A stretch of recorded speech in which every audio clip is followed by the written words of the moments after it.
everybody. This is the session, Nobel Prize winner, Professor Paul Romer. It is my personal honor, actually, to be able to talk with you. And for that, before we start, let me briefly, you emphasized briefly, right? Briefly introduce. I mean, it is very difficult for me to introduce him briefly because his career is too thick to talk about, but let me try. Professor Paul Romer is currently a university professor in economics at Boston College. But before this, he taught at the New York University, University of Chicago, UC Berkeley, Stanford University, University of Rochester. You just name any prestigious U.S. universities he taught there. He is probably best known as the former chief economist of the World Bank, and for receiving the Nobel Prize in 2018. But far before this, he was already recognized as a rising star in academia from the 1980s. And in 1997, he was named one of the America's 25 most influential people by Time magazine. The signature contribution of Professor Romer is to have opened the new horizon of endogenous growth theory. Economists had long recognized that the society's knowledge or technology level is an ultimate driver of long-term economic growth. Yet, before Professor Romer, economists just took this crucial element as something determined exogenously, somewhere from space, rather than looking into how it is endogenously determined by economic decisions and market conditions. Professor Romer solved this problem by demonstrating how economic forces govern the willingness of firms to produce new ideas and innovations. Is that brief enough? Yep. Okay. Very good. From this perspective of endogenous growth theory, what do you think is the most essential part of the incentive system that will boost sustained growth? Let's start from there. Yeah. So the shift that I was involved in, and when you're following a trail, you don't always know where it's going to lead. But the shift I was involved in was one where we think of two types of goods, physical objects and ideas. And traditionally, economics had been focused on the economics of objects, scarce objects. What we needed to do was start to grapple in a much more systematic way with the economics of ideas. So, as you say, incentives matter for the discovery of new ideas. The kind of thing we often think about are what are the incentives for doing more investigation, trying more experiments, doing more work to discover. Increasingly, I think that underestimates the activities that are involved in producing and distributing ideas. I may work very hard, I may see something and it becomes an insight in my brain, but it doesn't generate economic value unless I share it. To share it, I have to codify it in a way that can be printed or sent over the internet to other people. So we need to think more about the incentives for codification, and especially for codifying clearly. Imagine, for example, my first paper that you struggled with. It was too hard. That was my fault. The 1990 paper, I worked very hard to make it easier to read. If I spent 10 hours and that reduced the time it took for people to read that paper by 1 minute, well, if I have 10,000 people who read the paper, that's a worthwhile effort. I think the incentives for clear codification, which just takes revision and revision and revision and testing with users and revising again, clearly codifying a good idea takes strong incentives, and we don't provide enough incentives for that. let me tell you a story from the World Bank.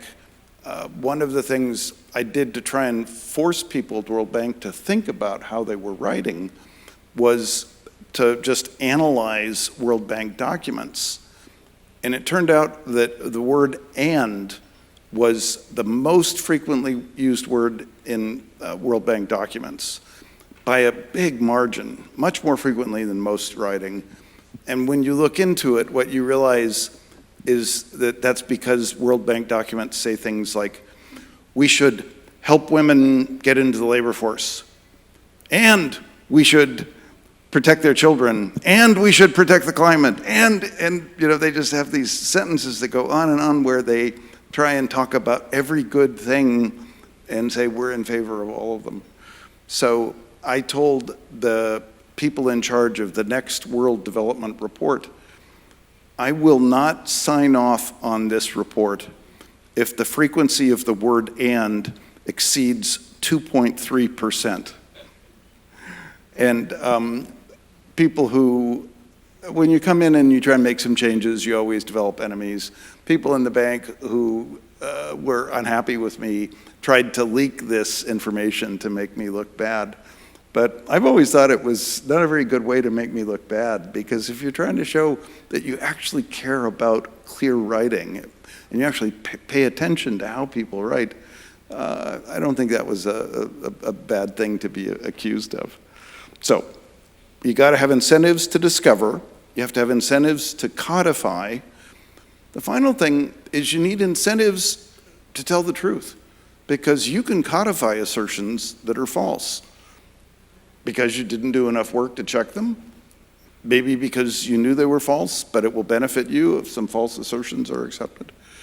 And we even need to provide incentives for other people to test the assertions that others make and to surface the misrepresentations, the dishonesties, because that then creates a general tendency for people to be honest in their communication because they know there's a risk that they'll get caught.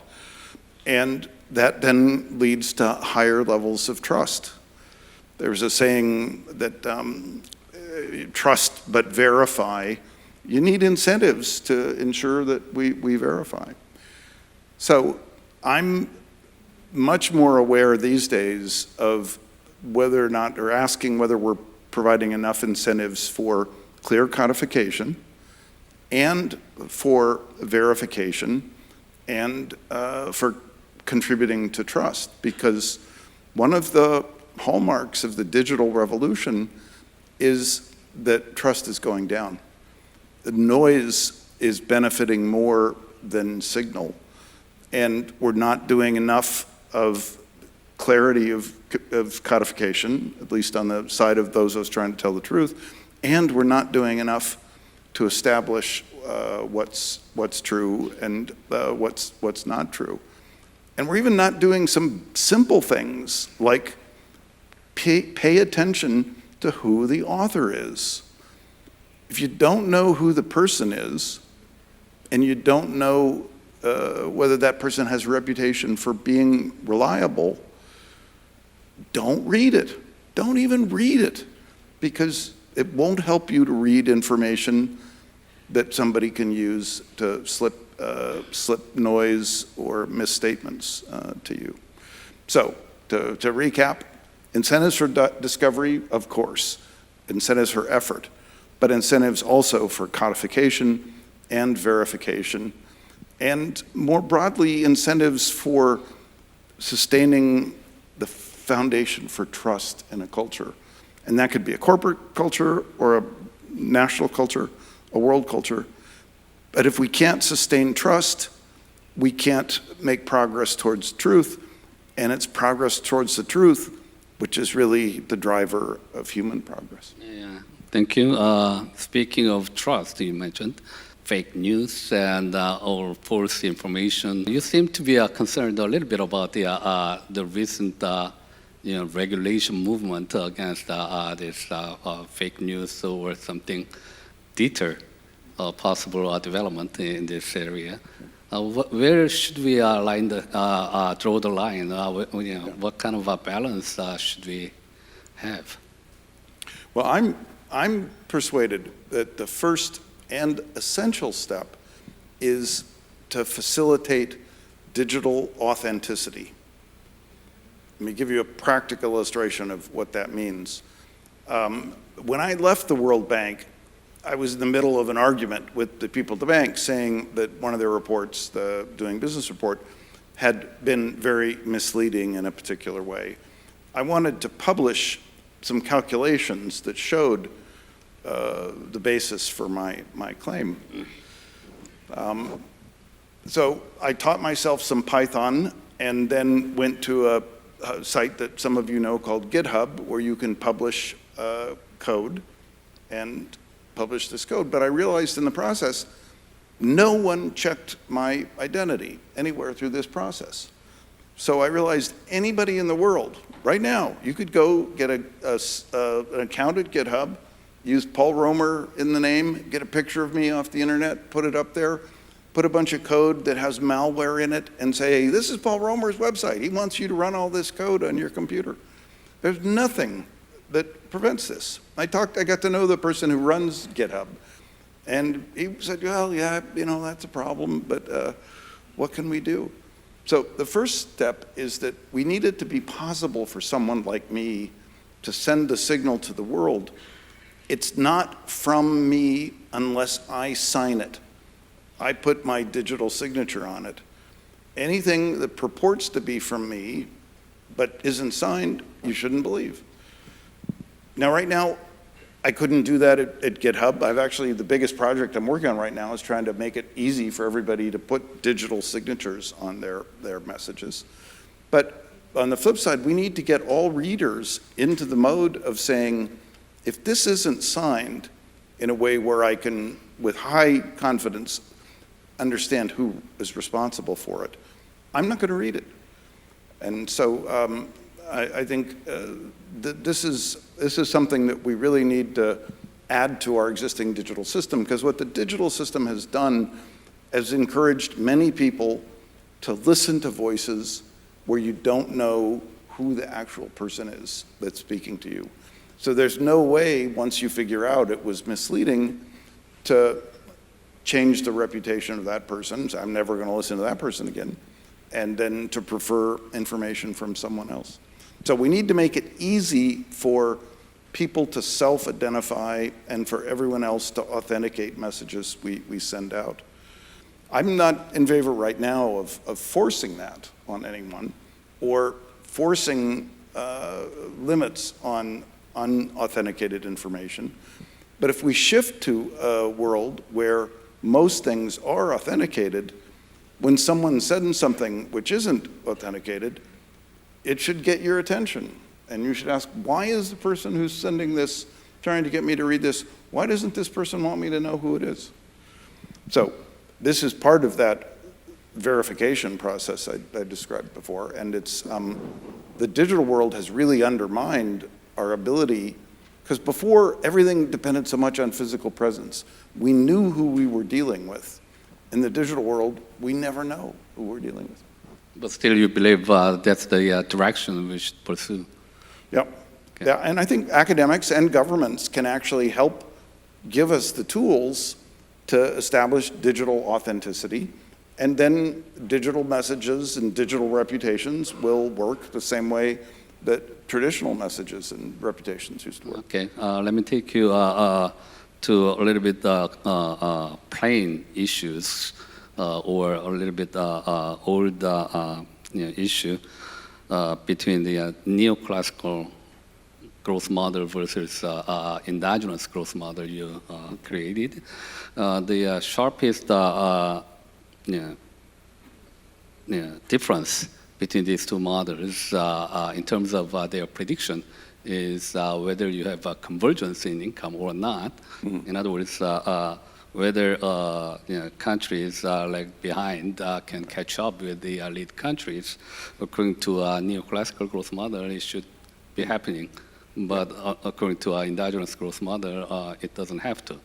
Now, in that regard, I'm recently noting that the income differential between United States and Europe has rather widened rather than narrowed for the past 2 or 3 decades. Yep.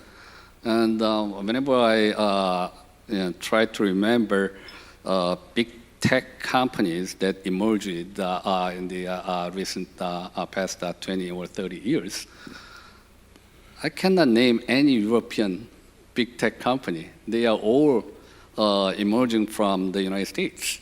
Right. So are they related, or what do you think about this? And what is your prospect about the U.S. growth momentum versus Europe's? Yeah. Well, the deep message about the economics of ideas is that policy matters, even for technology, not just for the traditional inputs like capital and labor. So the notion that catch-up would be the general tendency needs to be revised and said that, well, with the right policies, countries can catch up, and we've seen some cases like South Korea with dramatic catch-up in levels of income and technology. But with the wrong policies, that catch-up won't happen. The knowledge doesn't flow unless you create the right incentives for it to come in. So policy matters. You have to get it right. Beyond that, I think personally, as a citizen of the United States, I'm a little bit worried about focusing too much on this single indicator of GDP per capita. It makes progress in the United States look good. I personally track 2 other indicators. When I looked at the broad sweep of history and tried to say, not only has growth continued, but the rate of growth has been speeding up, one of the key indicators of that progress was life expectancy. Life expectancy was increasing all over the world, and we had convergence in life expectancy too. The United States has stopped improving life expectancy. It stagnated relative to Europe, which has continued to improve, and compared to South Korea, where it's continued to increase. Life expectancy has even fallen somewhat in the United States. So life expectancy is, I think, a very important complementary measure, and it's not a sign of a country which is succeeding if it's falling behind in life expectancy, even having people living shorter lives. That's the first sign that something's going wrong in the United States. The second is that labor force participation by adults. So you look at people from ages 25 to 54, the prime age for work. Labor force participation has gone down in that group, or employment. The fraction of those people who have a job has gone down since the 1990s in the United States. And it's pronounced, there's fluctuations, but it's pronounced amongst men. Labor participation amongst women has been flat. It used to be increasing faster. The United States used to be ahead of the world in terms of labor force participation by women. It no longer is. So GDP per capita is not the only sign of success. And I think the life expectancy is important. I think participation in broad social activity, connection to people, is also very important. And when people disconnect, it's a sign, once again, of something going seriously wrong. So, and I think there are very specific policies we should look at. The United States has generally been more willing to let firms pursue profit opportunities without government restrictions on what those firms can do. We had one firm that decided a good way to make profit would be to sell opiates and get people addicted to opiates. They even had planned for making money later when people were addicted. They'd sell them the drugs that would help them get better from being addicted. They made billions of dollars. They've killed hundreds of thousands of people. Opioids alone may be a non-trivial part of the problem we see in life expectancy in the United States, maybe even some of the fall off in labor force participation. So if you have a government that says, well, we don't want to regulate, that would interfere with innovation, that's not the kind of government I want if the regulation in question is, can you start a business where you try and get a bunch of people addicted and kill them to make money? I don't want to live in a country that allows that kind of a business model. So remember, there are always two sides to the less regulated, more market-oriented approach might give you some benefits in some sectors, but it can come at a real cost. Okay, in the middle of your answering, you touched upon a lot of other issues as well. So let me try to ask you about the government policies you just mentioned, especially industrial policy, which is a very big topic in the policy circle these days, especially U.S. government seems to be becoming more and more interventionistic, especially against China these days. What do you think? Is this a good thing for the whole world or for the United States? Or is it something not really good, but still inevitable for the United States to maintain their hegemony against China?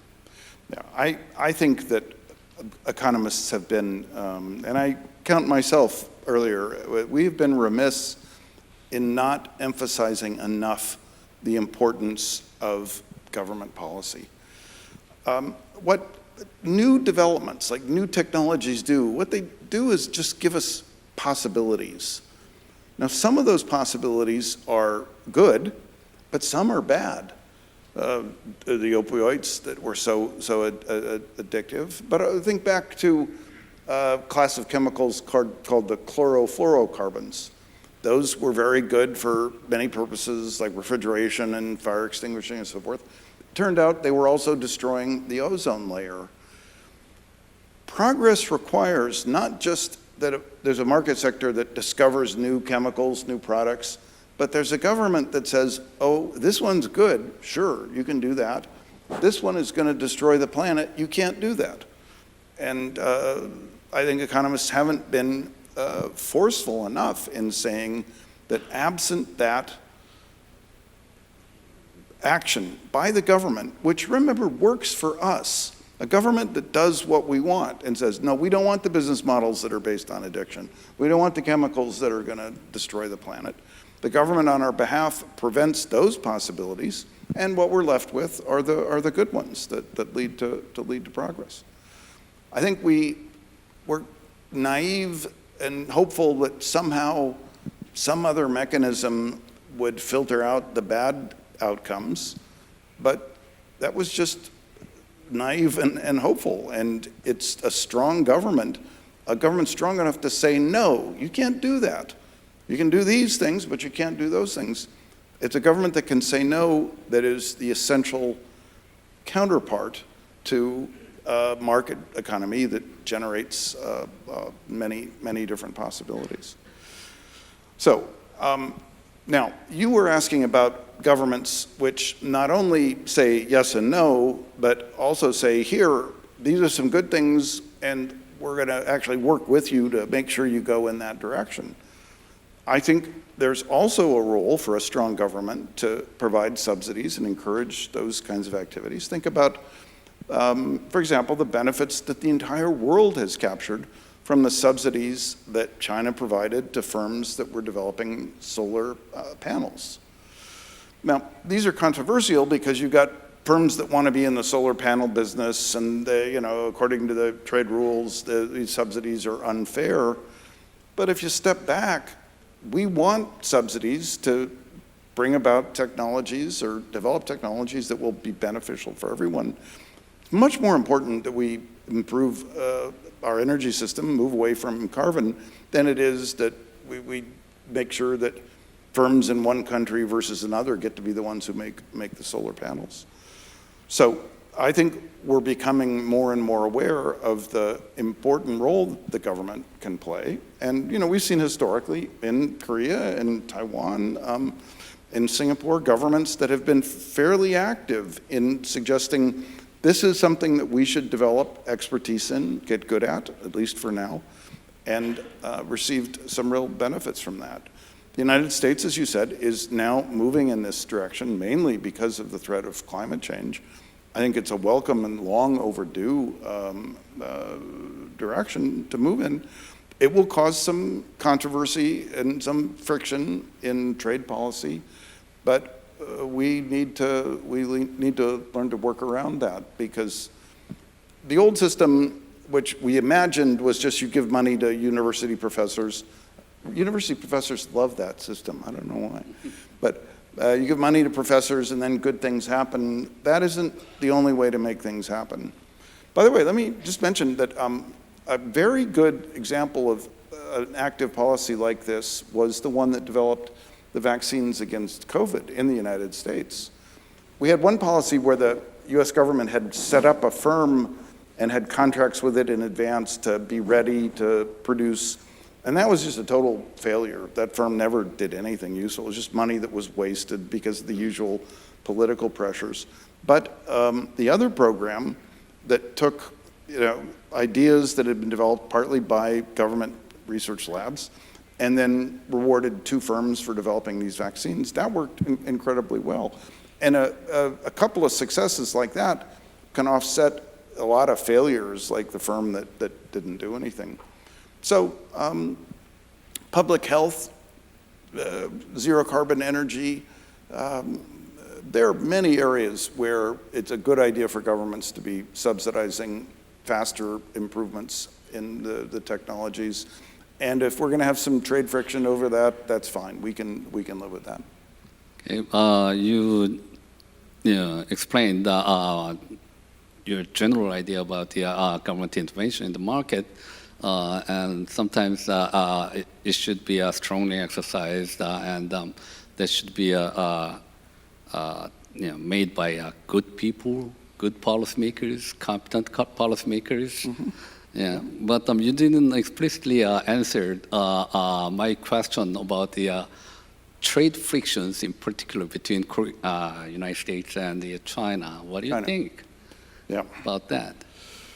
Well, there were 2 parts there. First, if the government plays an important role, then we do have to address this objection that I hear frequently, where someone says, well, my government's just completely incompetent, can't do anything right. So somehow we got to rely on the market because the government can't do anything right. My answer to that person first is, well, that's too bad. Your country's going to be poor. Do you want to move away to some place where the government actually can work? But 2, if you don't want to move, why don't you fix your government? Why don't you create incentives for the most talented people and selection mechanisms that encourage the people of the best character to take on these very important jobs in the government? Singapore is the only country in the world that thinks seriously about the right compensation level to attract the most talented people in the nation into government service. And they've benefited from that, and we're just foolish to not pay to get better people to spend their whole lives doing government service. So we could have better governments if we devoted the resources to attract the best people into government. Now, the frictions with China are partly the natural outcome of economic competition, but they're much more acute because of the concerns about military conflict. If the United States were not worried about a military conflict with China, I don't think we would be, for example, trying to deprive them of access to advanced chip technologies. So one inevitable part of the world when we look at history is that some nations have used force at various points to benefit the citizens of the nation, and sometimes do harm to other nations. Other nations, to protect themselves, have then invested in military capacity. China, from their perspective, it's natural that China would want to be able to defend itself, not be intimidated. But one consequence of doing that is that that's raising anxiety in the United States. So I think the friction between the United States and China will continue because of this strategic military tension. And I think the world is going to evolve into like two different technology stacks, different chips, different software systems, because China will inevitably develop its own alternatives rather than be dependent on the United States. I don't think there's anything we can do about that. I don't think there's any grand bargain that can be negotiated. Some kind of resolution of Taiwan would probably turn down the temperature. If everyone were confident that there would be no use of military force to resolve the status of Taiwan, that would probably help quite a bit, but I don't think that's likely anytime soon. Okay. As a president of a government think tank, KDI, with my whole heart, I agree with you that we should try to have a strong government with good policymakers. For that, we should provide more incentives to attract more talented people in the public sector, implying that we should pay a little bit more to KDI fellows, right? Well, we should. I don't know if you're. I don't think you're like Singapore, and if not, I'm not just joking. When the KDI was first established in the 1970s.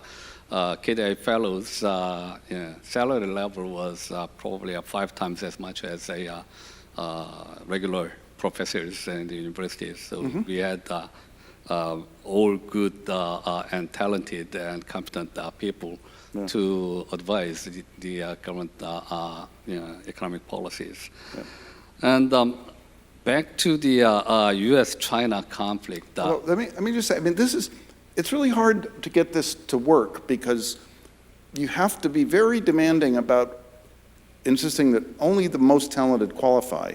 So you can't have a system where people, once they get a job, they stay there forever once they become less productive. So you have to have a way to kind of have a flow of people in and out. Tenure in one of these very highly compensated positions probably shouldn't last more than 5 or 10 years. And you have to think about the whole social security system. So there are many things that need to be reconsidered. But here we should remember this basic point about ideas, which is that there are all kinds of different ways to do everything, whether it's make steel or make a semiconductor or make a superconductor, or to organize the incentives in a government system. And we're not doing nearly enough experimentation, I think, with systems that can encourage the very best people to spend at least part of their career working in government. Yeah, well, we probably have to have 2 full days to discuss what is the appropriate role of government in inducing economic development. Well, actually, Korea was a very active example of very strong government leadership in the 1960s and 70s. And one way or another, we should say we succeeded, right? I mean, we made something called a miracle in the 1960s and 70s under the strong government leadership helped by KDI again. And so most Korean people have very nostalgic, good memories about the government intervention one way or another. I feel that way. That the Korean people are much more favorable about the government intervention than other countries' people, yeah, because of this good memory that happened 50 years ago, 40 years ago. Looks like it is having side effects these days. Whenever something bad happens, everybody is accusing the government, saying that, where's the government? Government should do something, right? Whenever you have inevitable accident and on TV news, always the anchor says that it is government responsibility. Should the government be taking all responsibilities to everything? Yeah. Well, probably not. And I think one thing I'm thinking about is in the 1960s and 70s, our economic structure was extremely simple. So it was probably a little bit better case for the government to do something more active. But these days, Korean economy is extremely sophisticated, just like any other advanced countries. So there must be a lot of rooms or fields, areas that the government should play more actively.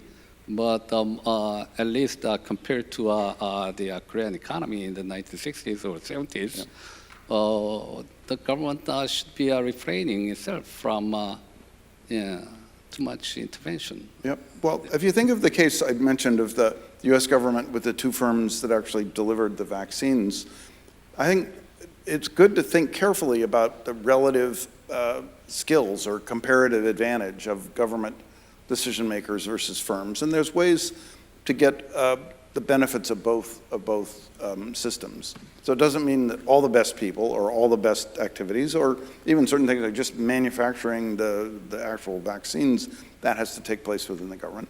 But the government needs at least the ability to lead and move quickly when it sees that there's something that has to be done. One thing, when I spoke at our U.S. Air Force Academy, I told the cadets there that central banking in the United States is about as old as manned flight. They kind of like that idea. But central banks are an example of a type of government organization that has been around since about the time we invented airplanes, and we've gotten much better at it. So we don't have as much trouble with inflation. But this wasn't a case of just taking a standard government bureaucracy.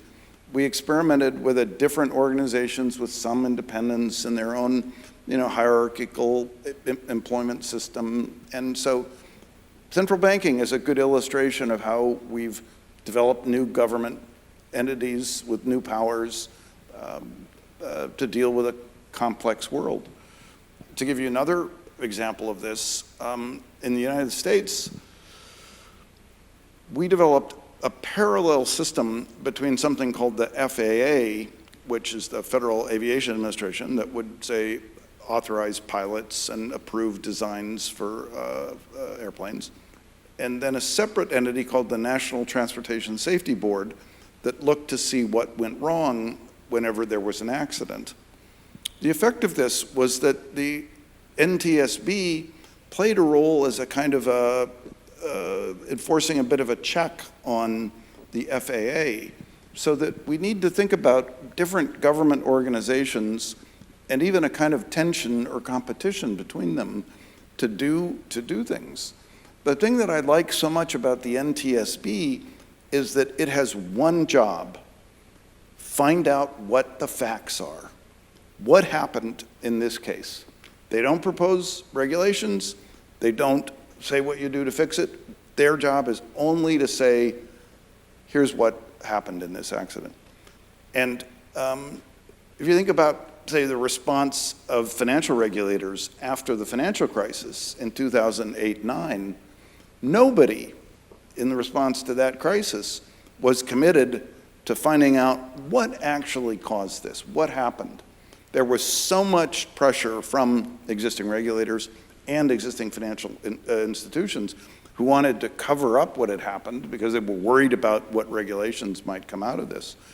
that we lost the chance to really understand what caused that crisis. We have a vague sense, but nothing like the kind the NTSB develops after every single accident.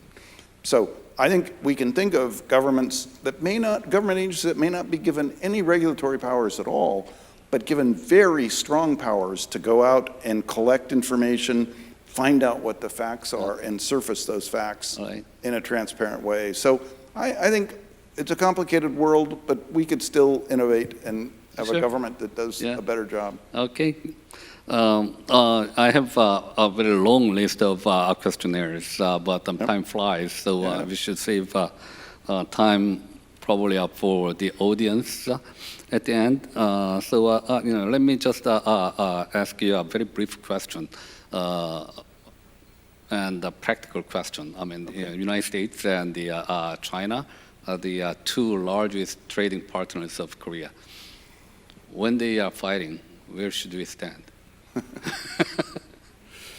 Well, I think it's good to try and draw a distinction between security and military arrangements versus trading arrangements. I think it's good to try and maintain the position, all of us in the world, that it is possible for us to have trade relationships with countries that are not necessarily aligned with us in a military sense. I think the United States should continue to try and trade with China. I think it would make sense in the same way for South Korea to continue to try and trade with China. I think the United States will make a special exception for things that they think might be inputs that would go into making weapons. South Korea will have to decide whether it wants to align with the United States on that or not. But the military rivalries will just be a fact of life going forward. We can't just wish them away. We just have to learn to work around them. There are many benefits that come from trade, and we should do what we can to encourage it. But it shouldn't be, economists sometimes sound like they think free trade is the most important thing in the world, and I think that's taking it a little bit too far. Okay, thank you. And earlier, in the middle of your remark, you mentioned about the women's fertility or labor participation. Yep. And this is one big question in Korea. Recently, young Korean females are actively participating in the labor market. For example, 30-year-old females' labor participation rate 15 years ago was less than half, but it is now over 70%, very close to 30-year-old males' labor participation rate.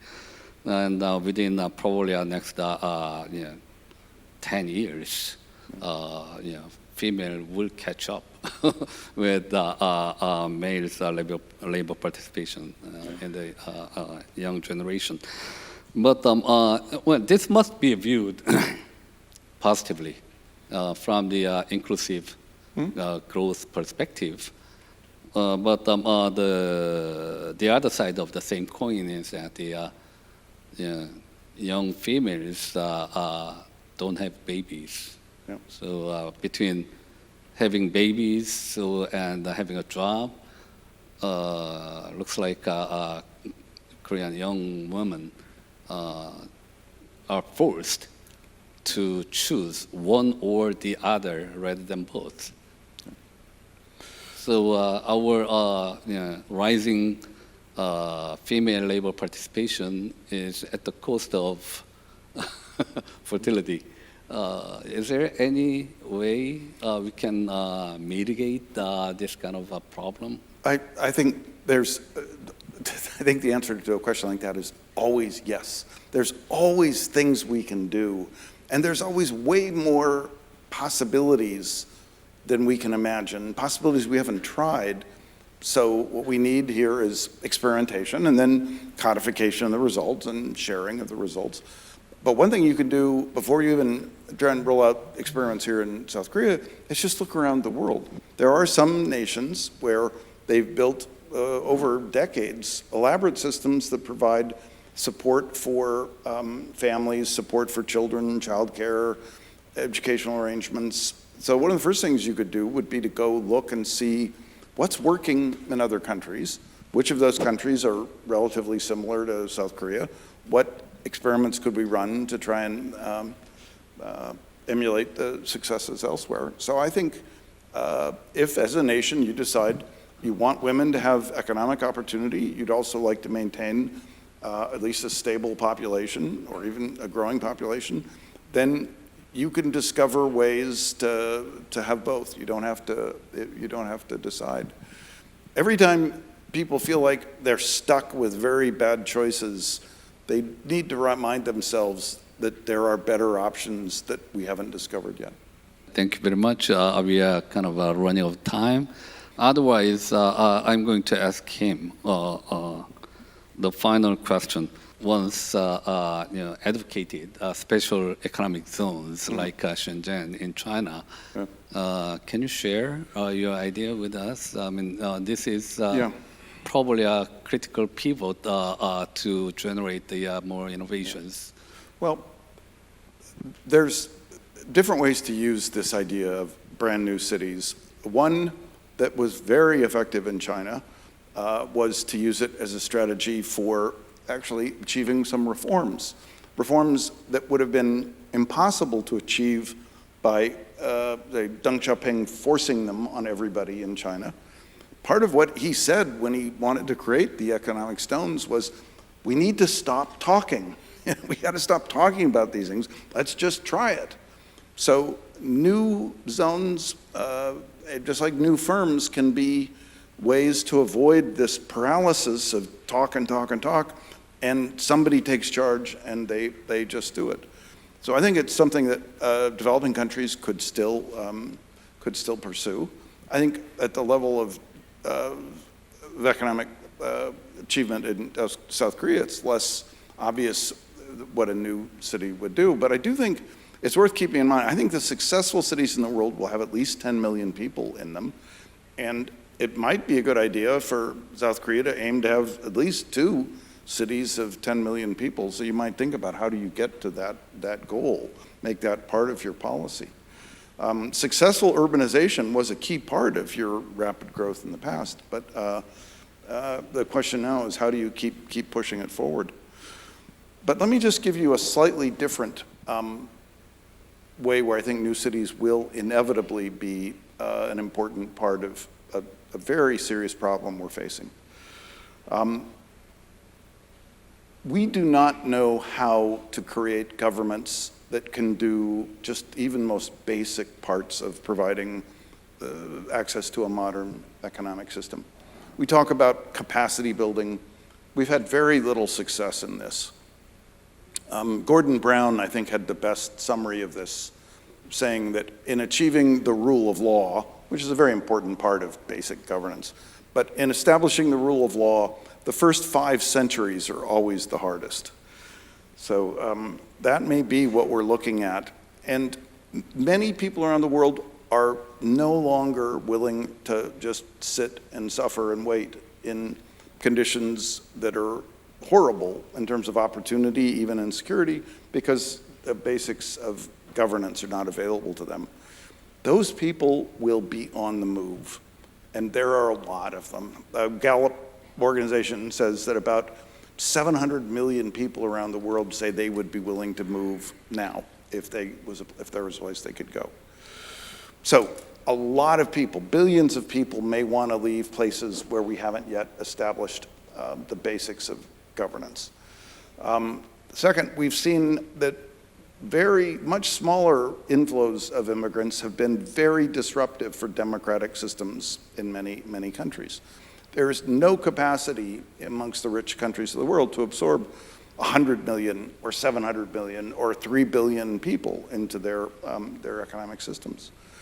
So no one has an answer to what we're going to do to resolve this problem. And there's a real humanitarian dimension to this, because right now what we say in the rich countries is we'll force them to stay where they are.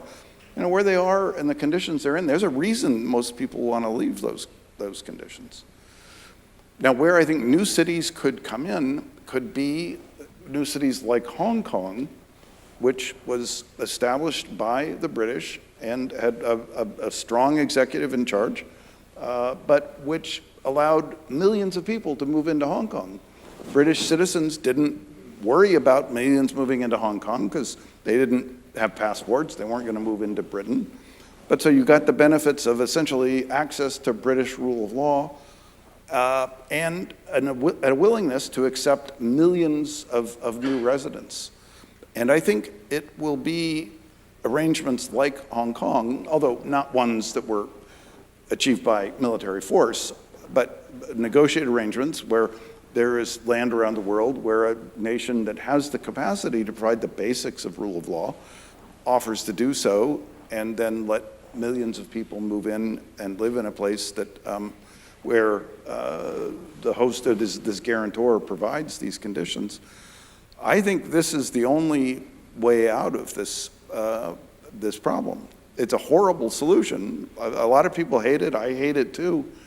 But there's no alternative on the table. So if you don't like this idea, come up with a better alternative, but take this problem seriously. I actually think this is as dangerous a problem for the things we care about as climate change.